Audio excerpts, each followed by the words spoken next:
భారత్లో తపాలా సేవలను కేంద్ర ప్రభుత్వ విభాగమైన ఇండియా పోస్ట్ అందిస్తుంది. 125 ఏళ్ల నాటి తపాలా కార్యాలయాల చట్టం 1898 ప్రకారం లేఖలు, పోస్ట్ కార్డులు, పార్సిల్ స్వీకరణ, డెలివరీ, మనీ ఆర్డర్ల బట్వాడా చేపడుతుంది. అయితే ఈ చట్టం స్థానంలో తీసుకొచ్చిన తపాలా బిల్లు 2023 మాత్రం కేంద్ర ప్రభుత్వం ఆశించిన నిర్ణీత సేవలను తపాలా విభాగం అందిస్తుందని స్పష్టం చేస్తుంది. దాని ప్రకారం కేంద్రం రూపొందించిన ప్రత్యేక నిబంధనలు వర్తించే సందర్భాలు మినహా ఇతర ఏ సేవలకు ఇండియా పోస్ట్ బాధ్యత వహించదు.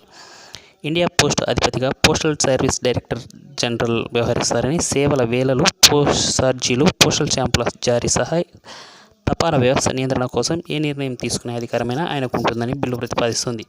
ఇది చట్టంగా మారితే దేశ భద్రత, విదేశాలతో సంబంధాలు, అత్యధిక స్థితిలో ప్రజాభద్రత దృష్ట్యా ఏదైనా వస్తువును కేంద్ర రాష్ట్రాలు అడ్డుకునే వీలుంటుంది.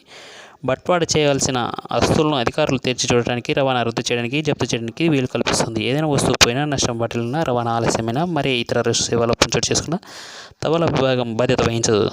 దాంతో కొత్త బిల్లు వినియోగదారులకు తగిన రక్షణ కల్పించలేదని, దీనివల్ల భావ ప్రకటన స్వేచ్ఛకు, వ్యక్తిగత గోప్యతకు హక్కులకు భంగం వాటిల్లే ప్రమాదం ఉందన్న ఆందోళనలు వ్యక్తమవుతున్నాయి.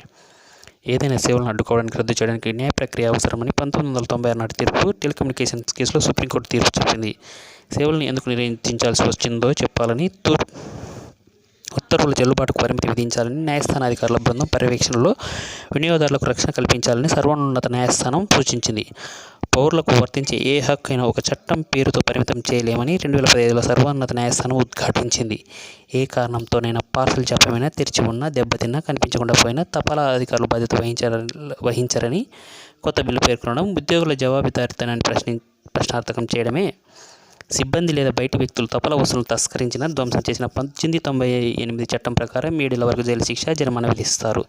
నిషేధిత వస్తువుల రవాణాకు పాల్పడిన వారికి 1 ఏడాది కాలం జైలు శిక్ష విధించాలనే నిబంధనలు ఉన్నాయి. కొత్త బిల్లులో ఉద్దేశపూర్వకంగా మోసపూరిత చర్యలకు పాల్పడే అధికారులపై చర్యలున్నాయ నిబంధనలు చేర్చినప్పటికీ వాటిని స్పష్టంగా పేర్కొనలేదు. పైగా ఇటువంటి నేరాలకు భారత శిక్షా స్మృతి, ఇతర చట్టాలు వర్తించవని స్పష్టం చేస్తుంది.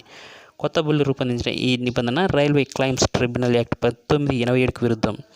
సేవల్లో లోపాలు, నష్టాలకు ట్రిబ్యునల్ రక్షణ కల్పిస్తుంది.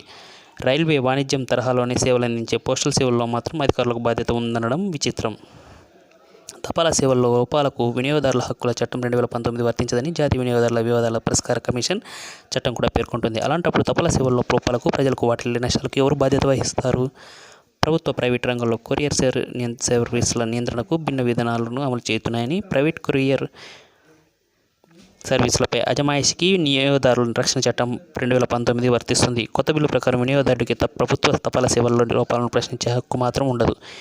ఇండియా పోస్ట్ తన ఆర్థికపరమైన లోటును భారత ప్రభుత్వ సంచిత నిధి నుంచి భర్తీ చేసుకునే అవకాశాన్ని కోల్పోయే ప్రమాదం ఉంది. నూతన తపాలా బిల్లు విషయంలో వ్యక్తమవుతున్న ఇటువంటి ఆందోళన తొలగించడంతో పాటు వినియోగదారుల హక్కుల రక్షణ కల్పించడంలోనూ కేంద్రం చిత్తశుద్ధి కల్పించాలి.